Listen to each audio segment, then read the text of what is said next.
Hərb və sülh meydanında qələbə çalan adam Cənab Ali Başkomandan, başkomandan, başkomandan, başkomandan. Düşmənimiz baş əyir sən and içən bayrağa, sənin azad etdiyin hər bir qarış torpağa.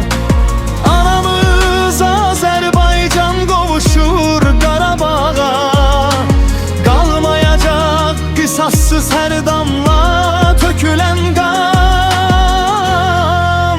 Cənab Ali Başkomandan, başkomandan, başkomandan, başkomandan. Getdiyin bu şanlı yolun dər yoludur.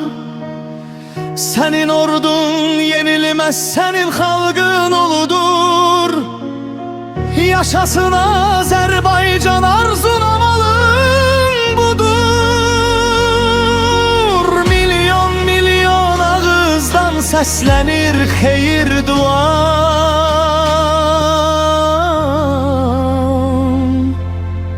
Cənab Ali Başkomandan, başkomandan, başkomandan, başkomandan.